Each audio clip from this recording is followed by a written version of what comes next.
En esta noche continuamos estudiando el pasaje en Mateo capítulo 18, donde hemos dejado la vez pasada al Señor Jesucristo en la casa, en Capernaum, posiblemente la casa de Pedro. Después de que ellos habían regresado de un viaje, volviendo del monte de la Transfiguración hacia Capernaum, se habían reencontrado en Galilea en algún momento y después de ese reencuentro hicieron su camino nuevamente hacia Capernaum. En el camino habían estado los discípulos volviendo con el Señor Jesucristo y en el camino habían estado discutiendo sobre algo. Pero Jesús no estaba en esa conversación. Pero Jesús, percibiendo los pensamientos de sus corazones, como nos dice Lucas, les preguntó: ¿qué disputabais entre vosotros en el camino? Jesús quería que ellos confesaran públicamente el motivo de la discusión. Pero nos dice el Evangelio de Marcos: mas ellos callaron, porque en el camino habían disputado entre sí quién había de ser el mayor. Allí Jesús entonces les enseña a sus discípulos la importancia de la humildad en el reino de los cielos y la necesidad de hacerse como un niño, de humillarse para entrar en el reino de los cielos. Vamos a leer el pasaje en Mateo capítulo 18, comenzando del versículo 1 para ver el contexto. Dice así: en aquel tiempo los discípulos vinieron a Jesús diciendo: ¿quién es el mayor en el reino de los cielos? Y llamando Jesús a un niño, lo puso en medio de ellos y dijo: de cierto os digo que si no os volvéis y os hacéis como niños, no entraréis en el reino de los cielos. Así que cualquiera que se humille como este niño, ese es el mayor en el reino de los cielos. Y cualquiera que reciba en mi nombre a un niño como este, a mí me recibe. Y cualquiera que haga tropezar a alguno de estos pequeños que creen en mí, mejor le fuera que se le colgase al cuello una piedra de molino de asno y que se le hundiese en lo profundo del mar. Aquí entonces Mateo va a dedicar la mitad del capítulo 18 a las enseñanzas de Jesús acerca de la humildad, aplicadas de diferentes maneras a la vida diaria. Aprender la humildad era una lección difícil de aprender para los discípulos y para nosotros también, ¿no? Tal es así que en el capítulo siguiente, en el capítulo 19, Jesús reprende a los discípulos que estaban impidiendo que los niños vengan a Él. Y era una evidencia que aún no habían aprendido completamente el humillarse como un niño. Recuerden que en el camino Jesús había dicho a sus discípulos que Él debía ir a Jerusalén, padecer mucho del pueblo judío, ser entregado a los gentiles, morir en manos de hombres y luego resucitar de los muertos. Jesús estaba pensando en la cruz y en la humillación, y en ese camino, mientras Él estaba pensando en eso, los discípulos estaban pensando en el reino y en la exaltación. Así que Jesús en este capítulo 18 va a enseñar dos lecciones importantes para el discípulo: la humildad y el perdón. Pero Jesús ata lo que venía enseñando a Pedro cuando estaba en la casa acerca de pagar el impuesto al templo, con lo que los discípulos estaban discutiendo en el camino. A Pedro, ¿no es cierto?, le había enseñado a dejar de lado las libertades para no poner tropiezo o excusa para que los demás crean en Jesús. Ahora va a decir que dejen de lado sus libertades también para no causar tropiezo a otros creyentes. Así que Jesús en este texto, el versículo 6, que nos vamos a dedicar en esta noche, Jesús hace una solemne advertencia. Y me gustaría ver algunos elementos de esta advertencia. Antes que nada, es importante saber qué significa este tropiezo. Cuando Jesús dice: y cualquiera que haga tropezar a alguno de estos pequeños que creen en mí. ¿Qué significa hacer tropezar? Hacer tropezar significa atrapar o hacer caer. Tiene la idea de colocar algo en el camino de otra persona para que tropiece y se caiga. En la escuela los niños solían jugar a la zancadilla y entonces en algún momento estaban en el recreo y trataban de hacer tropezar a otros y a ver quién podía mantenerse en pie y cómo podían hacer para que los demás tropiecen. Aquí esta palabra se usa figurativamente para describir a alguien que seduce o tienta a otra persona a pecar o a apostatar de su fe. O sea, se usa en sentido espiritual. Así que espiritualmente, hacer tropezar a otro es causar que otra persona peque por algo incorrecto de mi comportamiento, de mis palabras o de mi actitud. Entonces, vamos a ver los elementos de esta advertencia. En primer lugar, las personas involucradas.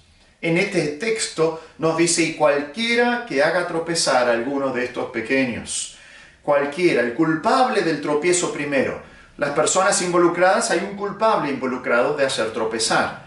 Y nos dice aquí cualquiera que haga tropezar. Nos indica entonces que nadie está exento.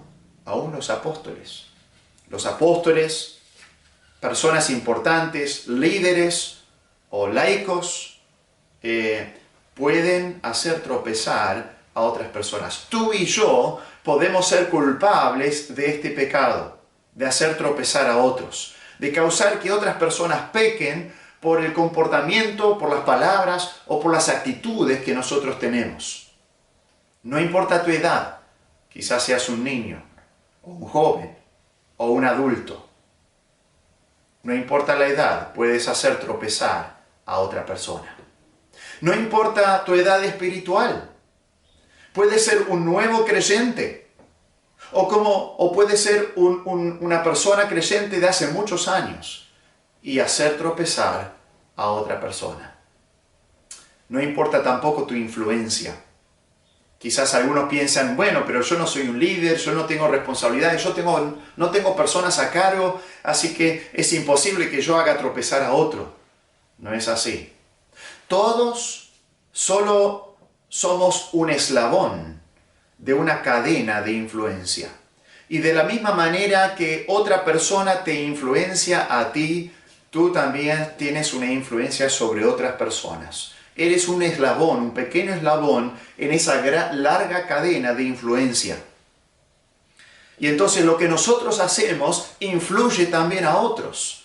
Quizás personas que ni sabemos que estamos influyendo en sus vidas. Y entonces nosotros tenemos que entender que nadie está exento. Cualquiera puede hacer tropezar a otro. Pero veamos también la víctima de este tropiezo. Cualquiera puede hacer tropezar, pero ¿quiénes son los que tropiezan? Nos dice, cualquiera que haga tropezar a alguno de estos pequeños que creen en mí.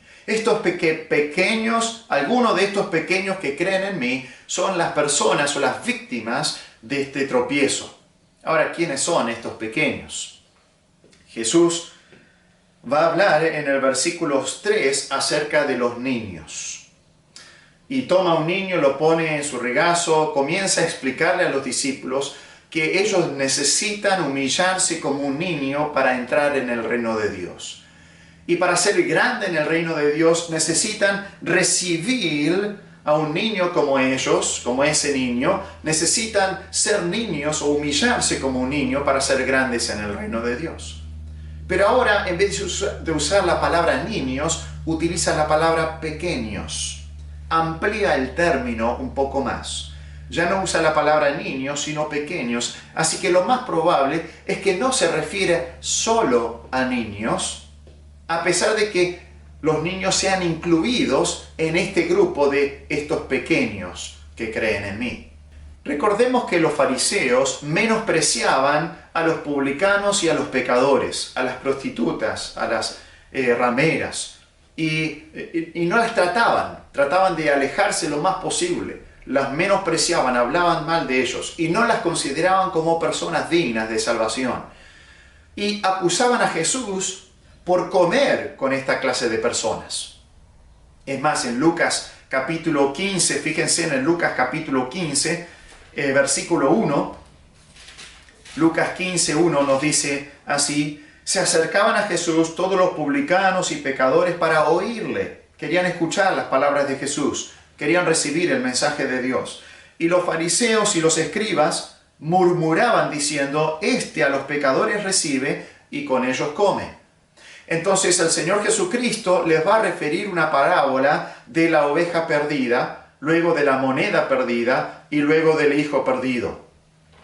Y Jesús cultivaba relaciones redentivas con esta clase de personas, los pecadores, los publicanos, las rameras, para poder salvarlas y para mostrarles su intención redentiva y lo horrendo de la actitud de estos fariseos. Él les explica estas parábolas o les cuenta estas parábolas, la de la oveja perdida, la moneda perdida y el hijo perdido. Esas cosas perdidas que fueron halladas en estas parábolas representan a los publicanos y a los pecadores que los fariseos menospreciaban y que Jesús recibía, despertando la acusación en los fariseos. Ahora, con los discípulos solo va a referirles una de estas parábolas. Volviendo a Mateo capítulo 18, en el versículo 10 nos dice: mirad que no menospreciéis a uno de estos pequeños. Y en el versículo 12 dice: ¿qué os parece? Si un hombre tiene 100 ovejas y se descarría una de ellas, ¿no deja las 99 y va por los montes a buscar a la que se había descarriado? Entonces Jesús en este contexto les está explicando acerca de esta parábola de la oveja perdida. Recuerden, la oveja perdida está refiriéndose a estas personas menospreciadas por los fariseos, que podrían ser menospreciadas por los discípulos también. Jesús dice: no quiero que ustedes menosprecien a estos pequeños, a estas ovejas perdidas que yo he venido para salvar. Así que el Señor Jesucristo vino a buscar y a salvar a lo que se había perdido, incluyendo a estos pecadores, estos publicanos, que habían venido para escuchar las palabras de Cristo. Así que estos pequeños que Jesús está hablando aquí en el versículo 6, lo más probable que incluya a estos publicanos y pecadores que se habían convertido a Cristo y habían puesto su fe en Él. Y Jesús les dice: yo no quiero que menosprecien a estos pequeños como los fariseos los menosprecian. Ellos han puesto su fe en mí. Ellos se han convertido a mis enseñanzas y a mis palabras. Y entonces yo no quiero que ustedes hagan tropezar a alguno de estos pequeños. Así que estos pequeños se puede referir a niños, se puede referir a niños creyentes, ¿no es cierto? Se puede referir también a creyentes nuevos en la fe y se puede referir a creyentes que no se han considerado, podríamos decir, importantes a los ojos de la gente. Creyentes, podríamos decir, insignificantes a los ojos, humanamente hablando, de la gente alrededor. Quizá Jesús se refirió a este último grupo que fácilmente podría incluir los dos grupos anteriores. O sea, el Señor Jesucristo está diciendo: aquello que la gente o que la sociedad considera como insignificantes y los menosprecian, pero esas personas que creen en mí, estos son los pequeños que yo no quiero que nadie le produzca tropiezo. Eso incluye a los niños, que muchas veces son menospreciadas en la sociedad. Esto incluye a los nuevos creyentes, que también muchas veces son menospreciadas o consideradas como personas que no podrían hacer grandes cosas para Dios. Y incluye también a aquellos creyentes, sean pequeños o sean niños en Cristo o no, que no son consideradas como personas importantes a los ojos de las personas. Y lo interesante es que Jesús dice: cualquiera que haga tropezar a alguno de estos pequeños, alguno, a cualquiera, aunque sea solo uno. La importancia de solo uno a los ojos de Dios. Cristo veía importantes a estos pequeños. En la mente de Cristo ocupaban un lugar primordial e importante, a pesar de que en la mente de los fariseos eran menospreciados. Pero para Cristo uno de estos pequeños era importante. A pesar de que haya 7.700 millones de personas en este mundo, y que para algunas personas los demás son solamente un número, para Dios no son números. Él conoce el nombre de cada uno de los habitantes de este mundo.